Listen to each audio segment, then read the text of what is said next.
Hello అండి, అందరికీ నమస్కారం. నేను మీ హర్షిని. మన పొసెసివ్లో రచించిన వారు అఖిల గారు. ఇక అందులో నెక్స్ట్ ఎపిసోడ్లో ఏం జరిగిందో ఇప్పుడు చూద్దాం. ఈ ప్లాన్తో మేము సక్సెస్ అవ్వలేదనుకో, ఇంకో ప్లాన్ను సక్సెస్ చేయగలం వదిన. ఇది తాగిన తర్వాత నువ్వు కాన్షియస్ తప్పుతావు అప్పుడు అని అనుకుంటున్న ఆరుకి డోర్ కాలింగ్ బెల్ చెవికి వినిపించింది.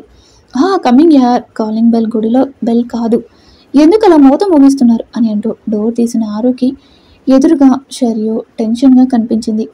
ఆరు కంగారుగా ముందుకు వెళ్ళి, ఏమైంది వదిన, ఎందుకంత టెన్షన్గా ఉన్నావు అని అడుగుతాడు. ఇంతలో ఆరు మొబైల్ ఫోన్ మోగుతుంది. ఒకసారి మొబైల్ వైపు చూసి కాల్ కట్ చేసి, ఇలా రా వదిన కూర్చో అని షెర్యూన్ కూర్చోబెట్టి ఫ్రిడ్జ్ నుంచి వాటర్ బాటిల్ తీస్తున్నా అతడి బ్రెయిన్కి ఏదో తట్టి తర్వాత చిన్నగా సైడ్ స్మైల్ ఇచ్చి కిచెన్లో ఇందాక కలిపిన వాటర్ వైపు వెళ్తుంటే మళ్ళీ కాల్ వస్తుంటే, ఈ సాబ్ ఎందుకు ఇలా కాల్ చేసి చావ కొడుతున్నారు అని కాల్ లిఫ్ట్ చేసి, హలో సాబ్, ఆరు ప్లాన్ అర్జెంట్గా డ్రాప్ చేయు అని ఒక్క ఉద్యోగంగా చెప్తాడు. ఏమైంది సాబ్, ఎందుకు అలా మాట్లాడుతున్నారు? ముందు చెప్పింది చేయరా. కబీర్ ఎప్పుడైనా అక్కడికి రావచ్చు. నేను ఎందుకు ఇలా చెప్తున్నానో తర్వాత నీకే క్లారిటీగా అర్థమవుతుంది. బాయ్. షెర్యూన్ జాగ్రత్తగా చూసుకో, వాడు ఎప్పుడైనా అక్కడికి రావచ్చు అని చెప్పేసి కాల్ కట్ చేస్తాడు. ఏమైంది ఆయనకి అని అనుకుంటూ నార్మల్ వాటర్ షెర్యూ చెయ్యికి అందించి, ఏమైంది వదిన అని అడుగుతాడు. కబీర్ కబీర్ అని ఆమె అతడిని కలిసింది కళ నిజమా అనే డైలమాలో మాట్లాడుతుంటే, ఫస్ట్ బీ కామ్ వదిన, తర్వాత చెప్పు అని ఆమె కాలు వద్ద కింద కూర్చుంటూ అడుగుతాడు. జరిగింది మొత్తం చెప్పి నన్ను కాదని వదిలేసిన తర్వాత మళ్ళీ సడన్గా ఎందుకు వచ్చాడారు? వచ్చిందే కాక నాతో సైన్ చేయించాడు. నేను కబీర్ను పెళ్లి చేసుకున్న మొదట్లో ఎలా నాకు ఆర్డర్స్ పాస్ చేశాడో ఇప్పుడు అలానే నాపై హక్కు జమాయిస్తున్నాడు అని మాట్లాడుతున్న ఆమె కళ్ళల్లో నీళ్లు చూసి ఆరు మనసులో చిన్నగా నవ్వి, నువ్వు అది హక్కు అని నువ్వు అనుకుంటున్నావు వదిన, కానీ అది ప్రేమ. ఆ రోజు నేను కబీర్ కళ్ళలో నీపై ఉన్న ప్రేమ చూశాను, నీకోసం అతని ఆవేశం కూడా చూశాను. కానీ నిజంగా ఆ రోజు నువ్వు స్పృహలో ఉంటే నువ్వు ఈరోజు ఇలా మాట్లాడేదానివి కాదేమో వదిన అని మనసులో అనుకుంటూ షెర్యూన్ చూస్తుంటే, ప్రేమ ఎక్కడ ఆరో, డే లైట్ పోతుంది, నేను వెళ్తాను అని నిల్చున్న షెర్యూ చుట్టూ తొక్క అష్టవంకలు తిప్పుతూ వచ్చాడు రెమో అంటే ఆ రోజు మన షెర్యూ పాపకి కనిపించిన కుక్క పిల్ల. రెమో అని ముద్దుగా ఉన్నవాడిని ఎత్తుకొని, అమ్మను మిస్ అయ్యావా మై సన్ అని వాడి హెయిర్పై వేలు పోనిస్తూ అడిగితే వాడు అవునన్నట్లుగా షెర్యూ ముఖం మొత్తం ప్రేమగా ముద్దులు పెడుతున్నాడు. వీడికి తినడం అరవడం తప్ప ఇంకేం రాదొదిన, వేస్ట్ గాడు. వీడిని చూసి బాక్సింగ్ నేర్చుకోవడానికి వచ్చిన పిల్లలు కూడా భయపడిపోతున్నారు, అలా అరుస్తున్నాడు వాళ్ళపై అని ఆరు కంప్లైంట్ ఇస్తే, రెమోగాడు ఆరుని చూసి నాపైనే కంప్లైంట్ ఇస్తావా అని అరుస్తాడు. ముందే చెప్పాను కదా రెమో అల్లరి చేయకూడదని. వాడికి కొన్ని అక్షింతలు వేసి, ఆరు నా స్కూటీకి బ్యాక్ సైడ్ చాలా డ్యామేజ్ అయింది, కొంచెం సర్వీసింగ్కి ఇస్తావా అని ఆమె హ్యాండ్ బ్యాగ్ నుంచి మనీ ఆరు చేతిలో పెడుతుంటే, అయ్యో వదిన నాకెందుకు ఇలా అని ఆరు అంటుంటే, నా సాటిస్ఫాక్షన్ కోసం ఆరు అని అతనికి బాయ్ చెప్పేసి వెళ్తుంటే ఆమెలో ఉన్న ఆత్మగౌరవం ఒట్టిపడుతుంది.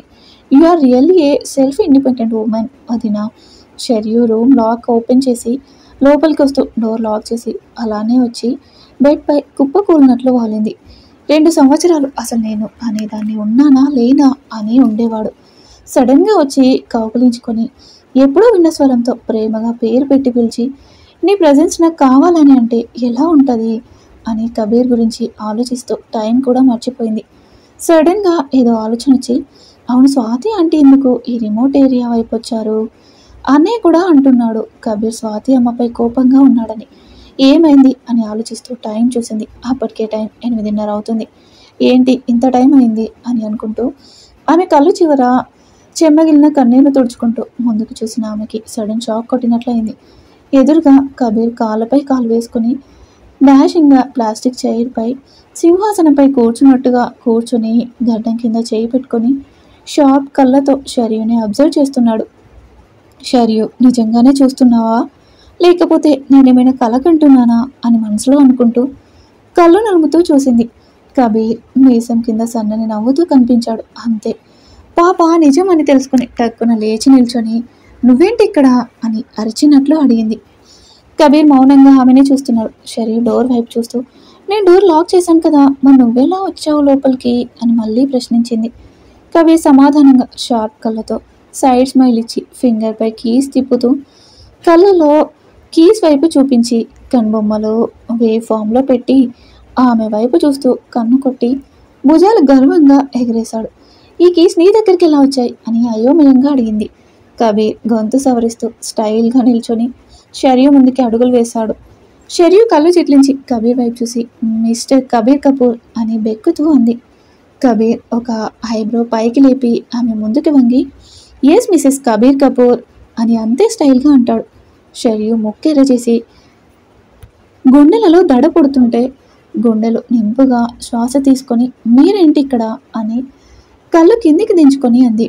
నేను మీ హౌస్ రెంట్ కొత్త ఓనర్ను అని చెప్తూ వెళ్ళి మళ్ళీ చైర్పై కూర్చుంటూ ఈసారి బెడ్పై కాళ్ళు క్రాస్గా పెట్టి వచ్చిన హస్బెండ్కి మర్యాదలు ఏమీ లేవా అని అంటాడు.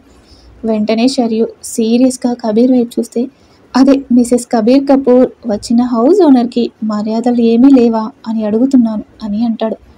కబీర్ వైపు కోపంగా చూస్తున్న షరియుకి ఏదో గుర్తొచ్చినట్లుగా రెమో అని రూమ్ మొత్తం చూస్తూ రెమో ఎక్కడా అని అంది. కబీర్ ముఖంలో మళ్ళీ చిన్న స్పార్క్ లాంటి నవ్వు వచ్చింది. మిస్టర్ కబీర్ కపూర్ మిమ్మల్ని అడిగేది అని గట్టిగా అరిచింది. ఆమె అరుపుకి వాష్రూమ్లో ఉన్న రెమోగాడు నేను ఎక్కడ ఉన్నా అన్నట్లుగా అరుస్తాడు. ఆ అరుపుకి షరియు కబీర్ వైపు ఒకసారి చూసి తర్వాత డైరెక్ట్గా వాష్రూమ్ దగ్గర నిల్చొని డోర్ ఓపెన్ చేద్దామని చూసింది. కానీ కబీర్ ఇంతకుముందే ఆ డోర్కి కీస్తో లాక్ చేశాడు. షరియు సీరియస్గా ముఖం పెట్టుకుని మిస్టర్ కపూర్ కీస్ ఇవ్వండి అని అంది. Sorry Mrs Kapoor I can't అని యాటిట్యూడ్గా చెప్తూ భుజాలు ఎగిరేస్తాడు. ఎందుకు అని కనుబొమ్మలు ముడిచి అడిగింది. రూమ్ నుంచి వస్తున్న రెమో అరుపులకి కబీర్ చెవిలో చేతి వేలు పెట్టి కుదుపుతూ నాకు ఆ డాగ్ అరుస్తుంటే ఇరిటేట్గా ఉంది మిసెస్ కపూర్ అని అంటాడు. షరియు సీరియస్గా చేతులు రెండూ కట్టుకొని కబీర్ ముందు నిల్చొని మీకు అంతా ఇరిటేట్గా ఉంటే నా రూమ్ నుంచి బయటకు వెళ్ళండి, అంతేకాని నా వాటిపై హక్కు చూపడానికి మీకు ఎలాంటి అధికారం లేదు అని ముక్కుసూటిగా చెప్తుంటే కబీర్ ఒక్కసారిగా ఆమె ముందు నిల్చొని నీవి అనుకున్నవన్నీ నావే రాక్షసి అని అంటూ ఎర్రగా ఉన్న ముక్కుని వేలుతో పట్టిలాగాడు. షరియు విసుగ్గా ఆమె ముక్కు రుద్దుకొని ఇందుకు మీరు ఎందుకు వచ్చారో చెప్పలేదు అని కిచెన్లోకి వెళ్తూ అడిగింది. కబీర్ కిచెన్ గోడకు స్టైల్గా ఆనుకొని చిన్న రూమ్లో భలే అన్నీ అటాచ్ అయ్యి ఉన్నాయి కదా, అటాచ్డ్ వాష్రూమ్, అటాచ్డ్ కిచెన్ అని ఏదేదో చెప్తుంటే షరియు వాటర్ గ్లాస్లోకి వాటర్ తీసుకొని మూతి పెట్టి తాగి సి మిస్టర్ మీకు ఏం అడిగాను మీరేం మాట్లాడుతున్నారు అని కోపంగా అంది. దీనికి మాట ముందు మాట వెనుక మిస్టర్ అలవాటు అయిపోయింది, చెప్తాను నీ పని అని షరియుని మనసులో తిట్టుకుంటూ నువ్వు ఒకటి మర్చిపోయావు అది గుర్తు చేద్దామని వచ్చాను అని చెప్తూ షరియు దగ్గరికి అడుగులు వేస్తాడు. కబీర్ అలా ముందుకు అడుగులు వేస్తుంటే కబీర్ ఒక్కొక్క అడుగుకి షరియు గుండెలలో దడ స్పీడ్ పెరుగుతుంది. ఆమె గుండెలు చేసి అలజడి స్పష్టంగా ఆమె చెవికి వినిపిస్తుంటే కబీర్ వైపు చూస్తుంది. దగ్గరగా వచ్చిన కబీర్ ఆమె కళ్ళలోకి చూస్తూ ఏమైంది మిస్సెస్ కపూర్ అని అంటాడు. నోటి నుంచి మాట రాని షరియు అని తల అడ్డంగా ఊపుతుంటే కబీర్ పెదాలపై చిన్నగా నవ్వు మెరుపులా వచ్చి మాయమైంది. పాపం టెన్షన్లో ఉన్న షరియుకి అతడి అదరాల తీగ కనిపించలేదు. కాటుకతో దిద్దిన చేప లాంటి నయలాలు గుండె చేసే సవ్వడికి తలుకు తలుకుమని రెపరెపలాడిస్తూ ప్రేమతో నిండి ఉన్న కళ్ళతో కబీర్ వైపు చూస్తుంటే ఆమె కళ్ళు కబీర్ మనసును ప్రేమ బాణాలతో గుచ్చుతున్నట్లుగా అనిపిస్తుంది. అబ్బా అని గుండెలపై చేయి వేసి ముఖం మొత్తం కందినట్లుగా పెడతాడు. వెంటనే షరియు కబీర్ దగ్గరికి వచ్చి ఏమైంది అని గుబులుగా అడిగితే కబీర్ చేయిని అతడి గుండెలపై గట్టిగా ప్రెస్ చేస్తూ బలంగా గుచ్చుకున్నాయి అని అంటాడు. కబీర్ నాటకాలని తెలుసుకున్న షరియు అతని నుంచి కొంచెం దూరం జరిగి నేనేదో మర్చిపోయానన్నారు అదేంటో చెప్పేసి ఇక్కడి నుంచి వెళ్ళిపోండి అని అంది. అమ్మ ఆరోగ్యం ఎలా ఉందో అడగటం మర్చిపోయావు మిసెస్ కబీర్ కపూర్ అని అంటాడు. ఆ మాటకి షరియు మౌనంగా కబీర్ వైపు చూస్తుంటే కబీర్ కిచెన్ ప్లాట్ఫామ్పై ఇందాక షరియు సగం తాగిన వాటర్ తీసుకుని తాగబోతుంటే షరియు ముందుకొచ్చి అది నేను ఎంగిల్ చేశాను నీకు కావాలంటే అని చెప్పబోతుంటే కబీర్ ఆమెకు చెయ్యి అడ్డుగా చూపి ఆల్రెడీ చెప్పాను కదా నీవన్నీ నావని అని చెప్తూ గ్లాస్లో వాటర్ మొత్తం తాగుతుంటే షరియు కబీర్ను అలానే చూస్తుంది. ఇంతకుముందు వీరిద్దరు క్లోజ్గా ఉన్నప్పుడు కూడా ఎప్పుడూ కబీర్ కానీ షరియు కానీ అలా ఇద్దరి మధ్యన షేరింగ్ ఉండేది కాదు. కానీ కబీర్ తెలిసి కూడా కావాలనే చెప్తున్న ఆమె మాట తిరస్కరించి ఆ వాటర్ తాగితే ఆశ్చర్యంగా చూస్తూ ఉండిపోయింది షరియు. చెప్పాలంటే ఆమె చూస్తుంది ది గ్రేట్ కబీర్ కపూరేనా అనే డౌట్లో ఉంది. షరియు అలానే అతడి వైపు చూస్తుంటే రాక్షసికి షాక్ కొట్టిందేమో అని మనసులో నవ్వుకుంటూ హలో మేడం అని ఆమె ముందు చెయ్యి ఊపుతాడు. వెంటనే షరియు ప్రెజెంట్లోకి వచ్చి టాపిక్ డైవర్ట్ చేయడానికి కంగారుగా అమ్మకి అని నాలుక ఖర్చుకొని అదే కపూర్ మేడంకి ఎలా ఉంది అని అడుగుతుంది. రాక్షసి, నా దగ్గరే డ్రామా ప్లే చేస్తున్నావు అని మనసులో అనుకుంటూ షీఈ్ all right Mrs Kabir Kapoor అని కావాలని నొక్కి పెట్టి అంటాడు. కబీర్ మాట వెనుక మాట ముందు మిసెస్ కబీర్ కపూర్ అని అంటున్నాడని గమనించిన షర్యు, చూడండి మిస్టర్ కపూర్, మీరు ఇక్కడికి ఈ టైంలో ఇలా రావడం మంచిది కాదు. ఎవరైనా చూస్తే నన్ను తప్పుగా అనుకుంటారు. ఇది ఫస్ట్ థింగ్. అయితే మీరు నన్ను మిసెస్ కబీర్ కపూర్ అని సంబోధించడం బాగోలేదు. నా నేమ్ నాకుంది, షర్యు వర్మ అని సీరియస్నెస్తో చెప్పింది. కబీర్ చిన్న స్మైల్తో బ్లేజర్ పాకెట్ నుంచి షర్యు సైన్ చేసిన పేపర్స్ తీసి చూపిస్తూ, ఇది మీరే కదా సైన్ చేసింది అని ఆరోగ్యంగా అడుగుతుంటే, ఈ పేపర్స్ నీ దగ్గరికి ఎలా అని షర్యు అడుగుతుంటే, కబీర్ ఆ పేపర్స్ జాగ్రత్తగా తిరిగి బ్లేజర్ పాకెట్లో పెట్టి, నువ్వు సైన్ చేయకముందే ఆపరేషన్ స్టార్ట్ చేయించాను మిసెస్ కబీర్ కపూర్ అని అంటాడు. షర్యు కనుబొమ్మల దగ్గరికి ముడిచి, అంటే మీరు కావాలని నాతో ఇలా ఆడుకున్నారా అని మనసులో బాధగా ఉంటే బాధను అణగదొక్కుతూ అడిగింది. కబీర్ ఫ్యాషనేట్గా ప్యాంట్ పాకెట్లో చేతులు పెట్టుకుని అవును అని కళ్ళు అర్పాడు. షర్యుకి కోపం కట్టలు తెంచుకుంది. కోపంగా కళ్ళు చిట్లించి, more from my room mister Kabir Kapoor అని అంది. హే రాక్షసి, కూల్ డౌన్ అని కబీర్ చెప్తుంటే, చెప్పేది మీకే అని కోపంగా అంది. వెంటనే కబీర్ కిచెన్ నుంచి బయటకు వచ్చి బెడ్పై కాళ్ళపై కాళ్ళు వేసుకొని కూర్చుంటాడు. ఒక మనిషి ఫీలింగ్స్తో ఆడుకోవడం ఆట అయిపోయింది ఈ మనిషికి అని బెడ్పై కూర్చున్న కబీర్ వైపు చూసి, నేను రూమ్ నుంచి పొమ్మని చెప్పాను, కిచెన్ నుంచి కాదు అని కోపంగా అంది. కబీర్ మౌనంగా కిచెన్లోకి వెళ్ళి గ్లాస్తో వాటర్ తీసుకొని వచ్చి షర్యు ముందు పెట్టి, Mrs Kabir Kapoor, have it and cool down అని అంటాడు. అప్పటికే షర్యు కోపం కైలాసానికి ఎక్కింది. ఫైర్ మీద కబీర్ చేతిలో ఉన్న వాటర్ తీసుకొని ఫోర్స్గా అతని ముఖంపై కొట్టింది. అప్పటికి గాక షర్యు కోపం కైలాసంలో మంచు కొండలలో కరగలేదు. నా పేరు షర్యు వర్మ, ఇంకోసారి మిసెస్ కబీర్ కపూర్ అంటే మాత్రం బాగోదు అని విసుగ్గా అంది. ఇంతవరకు పుట్టినప్పటి నుంచి కబీర్ను అందరూ చూస్తే భయంగానో భక్తిగానో ప్రేమగానో అందకపోతే అసూయతోనో ట్రీట్ చేసేవారు. కానీ ఎవ్వరూ షర్యు స్టైల్లో కబీర్కి ట్రీట్ చేయలేదు. ఫస్ట్ టైం అండ్ మొదటి వ్యక్తి షర్యునే కబీర్ని అలా ట్రీట్ చేసింది. గడ్డం జుట్టు నుంచి డ్రాప్గా పడుతున్న వాటర్ చెయ్యితో తుడుస్తూ సీరియస్ ఫేస్తో షర్యు వైపు చూస్తుంటే, అప్పటిదాకా గమనించని మన షర్యు అప్పుడు గమనించింది షర్యు ఏం చేసిందో ఏం జరిగిందో అని. షాకింగ్గా చేతిలో ఉన్న ఖాళీ గ్లాస్ను తడిచి ముద్దైన కబీర్ డ్రెస్ను మార్చి చూస్తూ కబీర్ సీరియస్ ఫేస్ను భయంగా చూస్తుంది. నువ్వు అయిపోయావే షర్యు, నువ్వే కూల్గా ఉన్న సింహంలో శాడిస్ట్ను నిద్రలేపావు. Mister Kabir Kapoor reaction base పైనే నీ జీవితం ఆధారపడి ఉంది. కబీర్ సీరియస్ ఫేస్ను భయంగా చూస్తుంది. అయిపోయావే షర్యు అని మనసులో ఆమె తిట్టుకుంటూ షాక్తో నెయ్యరెళ్ళబెట్టుకుని కబీర్ వైపు చూస్తుంటే, కబీర్ కోపంగా ఆమెను చూస్తూ స్పీడ్గా కిచెన్లోకి వెళ్ళి గ్లాస్ నింపుగా వాటర్ తీసుకొని వచ్చి షర్యు చేతిలో పెట్టాడు. కబీర్ ఏం చేస్తున్నాడో తెలియక పాపకి ఫీజులు ఎగిరి చేతిలో వాటర్తో నిండి ఉన్న గ్లాస్ చూస్తుంది. కబీర్ దవడలు బిగించి డూ ఇట్ అగైన్ అని అంటాడు. ఆమె ఏం విన్నదో అర్థం కాక కళ్ళు పెద్దవి చేసి అని అంది. చెవిడేమైనా వచ్చిందా, చెప్పింది చేయి అని అరుస్తాడు. కబీర్ అరుపుకి షర్యు చేతిలో చిన్న వణుకు పుడుతుంది. రాక్షసుడికి కోపం నశాలానికి ఎక్కినట్లుంది అని మనసులో అనుకుంటూ సో అని బెక్కుతూ పలుకుతుంటే, సో ఏంటి అని మళ్ళీ ముసలు చిట్లించి అడిగితే సారీ అని తలదించుకొని అంది. ఆమె బెక్కు ముఖం చూసిన కబీర్ పెదాలు చిన్నగా విచ్చుకున్నాయి. కానీ వెంటనే సీరియస్గా ఫేస్ పెట్టి నేనేం చెప్పాను అని ఆమెకు దగ్గరగా వెళ్తూ అడుగుతుంటే, సారీ చెప్పాను కదా, మళ్ళీ ఎందుకు ఆ కోపం అని అరుస్తూ వాటర్తో నిండిన గ్లాస్ పక్కకు పెట్టబోతే కబీర్ ఆమె చేయి పట్టుకుని నో చెప్పించేయు అని సర్కాస్టిక్గా అంటాడు. షర్యుకి చిరాకొచ్చి చేతిలో ఉన్న గ్లాస్ వాటర్ కబీర్ ముఖంపై ఫోర్స్తో కొట్టింది. వెంటనే కబీర్ ముఖంలో ఈవిల్ స్మైల్. అది చూసిన షర్యు మనసులో చిన్న భయం మొదలైంది. ఆ భయంతోనే నువ్వు చెప్పావని నేను అలా చేశాను, లేకపోతే నేను అలా చేసి ఉండేదాన్ని కాదు అని అమాయకంగా ముఖం పెట్టి అంది. కబీర్ ఈసారి ఆమె డ్రెస్ దుపట్టాతో ముఖం తుడుచుకుంటూ ఆమెకి ఇంకొంచెం దగ్గరికి వెళ్తూ, అయితే నేను చెప్తేనే ఇలా నాపై వాటర్ విసిరావంటావు కదా అని ఆమె కళ్ళలోకి చూస్తూ అడిగితే అని టక్కున తప్పు మొత్తం కబీర్ పైకి నెట్టుతూ అంది. సరే అయితే అని అంటూ ఆమెకు దూరం జరిగి, నా షర్ట్ మొత్తం నీ వల్లనే తడిచింది కనుక నువ్వే తీసి చేంజ్ చేయు అని అతడి పైన ఉన్న బ్లేజర్ని తీసి పక్కకు పెడుతూ అంటాడు. ఆ మాటకి షరియు కనుబొమ్మలు ముడిచి, నే నేనెందుకు నీ షర్ట్ చేంజ్ చేయాలి అని అంది. ఏం, వాటర్ నా పైకి వేయమంటే నేనెందుకు చేయాలి అని నన్ను అడిగావా అని యారగంట్గా కనుబొమ్మలు ఎగిరిస్తూ అడుగుతాడు.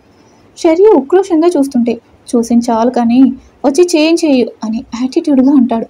వెంటనే షరియు చిట్టి బ్రెయిన్కి ఏదో గుర్తొచ్చి, నీకు చేంజ్ చేయడానికి నా రూమ్లో నీ షర్ట్స్ లేవు అని వ్యంగ్యంగా నవ్వుతూ అంది. నీ పనికి మళ్ళీ తెలివితేటలు అతిగా ఉపయోగించకు మై డియర్ వైఫీ. బయట ఒక బ్యాగ్ ఉంది, అది తీసుకొని వచ్చి నాకు చేంజ్ చేయు అని చెప్తూ బెడ్పై దర్జాగా కూర్చుంటాడు. నా రూమ్కి వచ్చి నన్నే బెదిరిస్తున్నాడు రాక్షసుడు అని కబీర్కి మనసులో తిట్టుకుంటూ వెళ్తుంటే, తిట్టుకుంది చాలు కానీ గో అండ్ కమ్ ఫాస్ట్ అని కమాండ్ టోన్తో చెప్తే ముఖం తిప్పుకొని బయటకు వెళ్ళి చూసిన షెరీ షాక్ కొట్టినట్లు కళ్ళు అప్పగించి చూస్తుంది. బయట పెద్ద సైజ్ రాయల్ లగేజ్ బ్యాగ్స్ ఉన్నాయి.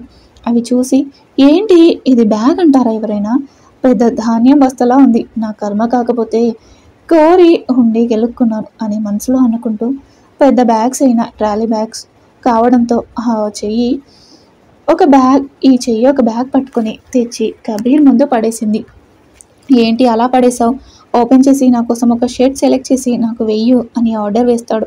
వింటున్నాను కదా అని సర్వెంట్లా అన్ని పనులు నాతోనే చేయించుకుంటున్నాడు అని మనసులో అనుకుంటూ బ్యాగ్ ఓపెన్ చేస్తుంటే, సర్వెంట్ కాదు బంగారం, నా భార్యగా నీ బాధ్యతలు అని మనసులో అనుకుంటూ ప్రేమగా బుగ్గ కింద చేయి పెట్టుకుని షరియు వైపు చూస్తుంటాడు. బ్యాగ్ ఓపెన్ చేసిన షరియు కళ్ళు పెద్దవి చేసి, ఏంటి ఇన్ని బట్టలు ఉన్నాయి అని మనసులో అనుకుంటూ అదే క్వశ్చన్ మార్క్ ఫేస్తో కబీర్ వైపు చూసింది. కబీర్ కన్నింగ్ స్మైల్తో ఏదో ఒకటి తీయి అని అంటాడు. షరియు సీరియస్గా చూస్తుంటే, ఫస్ట్గా నాకు చలిగా ఉంది అని చేతులు కట్టుకొని కబీర్ అంటుంటే లైట్ కలర్ షేడ్ తీసి కబీర్ ముందు పెట్టింది. హలో మేడం, నేను చెప్పింది నీకు సరిగ్గా వినిపించలేదు అనుకుంటాను, నేను స్వయంగా తమరిని చేంజ్ చేయమన్నాను మిస్ అని షరియు వంక ఒకసారి చూసి మిస్సెస్ అని సైడ్ స్మైల్తో షరియుకి దగ్గరగా వస్తూ ఆమెకి ఇంచు దూరంలో నిల్చుంటాడు. Don't waste the time waste wifey, త్వరగా కానివ్వు అని అంటాడు. ఈ రాక్షసుడు మరీ మొండి రాక్షసుడిలా తయారయ్యాడు అని ఆలోచిస్తుంటే కబీర్ నెమ్మదిగా ఆమె భుజంపై చేతులు వేస్తూ, ఎక్కువ ఆలోచించకు బంగారం అని గొనుక్కుంటాడు. షరియు కబీర్ మాటలకు దీర్ఘంగా ఒక నిట్టూర్పు విడిచి ఆమె భుజాలపై ఉన్న అతడి చేతులు తీసి ఫస్ట్ కబీర్ స్లీవ్స్కి ఉన్న బటన్స్ తీసి తర్వాత కబీర్ షర్ట్ బటన్స్ దగ్గరికి వెళ్ళిన ఆమె చెయ్యిని చూస్తూ అప్రయత్నంగానే ఆమె చూపులు కబీర్ కళ్ళను చూశాయి. విశాలంగా ఏదో తెలియని భావంతో ఉన్నాయి అతడి కళ్ళలోకి చూస్తూ ఆమె చేతిలో కాలర్ షర్ట్ బటన్ దగ్గరికి తీసుకుని వచ్చింది. వాళ్ళ పరిచయంలో ఎప్పుడు ఇలాంటి సిచ్యువేషన్ రాలేదు. ఇద్దరి మధ్య మౌనం చోటు చేసుకుంటే ఎప్పటి నుంచో ఆకాశం అంత భావాలతో నిండి కలయిక లేక ఒంటరిగా మిగిలిపోయిన వారి ఇరువురి కళ్ళు ఒకరితో ఒకరు ఊసులు చెప్పుకొని పోతున్నాయి. అలా ఎంతసేపు ఉన్నారో కూడా తెలియదు ఇద్దరికి. ఒకరి కళ్ళలో ఒకరికి దూరమైన అనే ఆవేదన స్పష్టంగా తెలుస్తుంది. కబీర్ అతడి పైన ఉన్న ఆమె చేతులు పట్టుకుని అతడి గుండెకి తాకించి, ఈ 2 సంవత్సరాలు నన్ను చాలా మిస్ అయ్యావు కదా వైఫీ అని ప్రేమగా అడుగుతాడు. షరియు అప్రయత్నంగానే హమ్మింగ్ చేసింది. కబీర్ ఆ మాట కోసమే వెయిట్ చేస్తున్నట్లుగా ఆమెను చూస్తూనే అతడి అధరాలు అందంగా నవ్వాయి. షరియు అతడి అధరాలపైన ఉన్న చిరునవ్వును చూసిన వెంటనే కబీర్ గుండెపై ఉన్న ఆమె చేయి తీసి వెనక్కి జరగబోతుంటే ఒక చేతితో షరియు చేయిని పట్టుకొని మరొక చెయ్యి ఆమె నడుం పైకి పోనిచ్చి ఒక్క ఉదుటన షరియును అతడి పైకి లాక్కున్నాడు. ఇంతకు ముందున్న 1 ఇంచు దూరం కూడా లేదు ఇద్దరి మధ్యన. మన మధ్యన ఈ చిన్న దూరం కూడా నేను సహించలేను వైఫీ అని కబీర్ అంటుంటే షరియు కనుబొమ్మలు చిట్లించింది. నువ్వు నాకు దూరం అయితే నా ప్రాణం నా నుంచి పోయినట్లుంది వైఫీ అని మనసులో అనుకుంటూ ఆమె చిట్లించిన కనుబొమ్మల మధ్య వేలు పెట్టి కనుబొమ్మలు నార్మల్గా పెట్టిస్తూ, నువ్వు ఎలా నా వైపు చూసినా చాలా బాగుంటావురా అని అంటాడు. కబీర్ షర్ట్ తడి ఆమెకు తేమగా తగులుతుంటే షరియు కబీర్ నుంచి దూరం జరగాలని ప్రయత్నం చేస్తుంది. ఇక నువ్వు ఎంత దూరం పోవాలని అనుకున్నా అది ఇంకా మన ఇద్దరిని దగ్గర చేస్తుందే కానీ దూరం అయితే కాదు వైఫీ అని ఆమె నడుంపై ఉన్న అతడి చేయి పట్టు గాఢతను చిన్నగా పెంచుతూ అంటాడు. షరియు కబీర్ కళ్ళలోకి కోపంగా చూస్తూ, లీవ్ మీ మిస్టర్ కపూర్ అని సీరియస్గా అంది. చెప్పాను కదా వైఫీ, వదిలే ఛాన్స్ లేదు, ఆ ఛాన్స్ కూడా నీకు ఇవ్వను అని ఇంకొంచెం ఆమెను అతడి పైకి లాక్కుంటూ అంటాడు. కబీర్ చేతుల మధ్యన గిలగిలా చేప పిల్లలా కొట్టుకుంటూ ఆమె పై ఉన్న అతడి చేతి పట్టుకి చిన్నగా నొప్పి పెడుతుంటే, please mister Kabir Kapoor leave me, పెయిన్గా ఉంది అని చెప్తుంటే ఆమె కళ్ళలో నీటి పొరను చూస్తూ, నువ్వు అలా నా నుంచి దూరం వెళ్తాను అని అంటుంటే నాకు ఇంకా పెయిన్గా ఉంది షరియు అని చెప్తూ అతడి చేతి పట్టును లూజ్ చేస్తాడు. షరియు వెంటనే కబీర్ను దూరం నెడుతుంది. ఆమెకు ఒక అడుగు వెనక్కి వేసి నిల్చుని షర్ట్ బటన్స్ తీస్తూ, నాకు బాగా ఆకలిగా ఉంది రాక్షసి అని అంటాడు. ఇంతవరకు కోపంగా ఉన్న షరియు ఆ మాట విన్నా ఆమె ముఖంలో చింత చేరుకుంది. అది కబీర్ కళ్ళకి స్పష్టంగా కనిపిస్తుంది. ఎంత కాదన్నా కబీర్కి దూరంగా ఉన్న షరియు కబీర్ను ప్రాణం కన్నా ఎక్కువనే ప్రేమించింది. ఎవరికైనా అమ్మ తర్వాత భార్యనే కదా, అదే ఫీలింగ్తో ఉంది షరియు. కబీర్పై కోపంగా ఉన్న ఆకలి అనేసరికి కోపం అంతా మంచు కొండలా కరిగిపోయింది. ఇప్పుడే వస్తాను అని పరుగున కిచెన్ వైపు వెళ్ళిన షరియుని చూసిన కబీర్ కళ్ళలో ఒక స్పార్క్ వచ్చి చేరింది. అసలు పాపకి వంట రాదు కదా, కబీర్కి ఏం చేసి పెడుతుందంటారు? ఏం వంటను పెంట చేసి చేస్తుందో ఏంటో అని అనుకుంటాడు కబీర్ మనసులో. ఇక ఆ తర్వాత ఏం జరిగిందో నెక్స్ట్ ఎపిసోడ్లో చూద్దాం. ఈరోజు ఎపిసోడ్పై మీ అభిప్రాయాన్ని తెలియజేయండి. అలాగే మరిన్ని స్టోరీస్ కోసం ప్లీజ్ మా ఛానల్ని తప్పకుండా సబ్స్క్రైబ్ చేసుకోండి.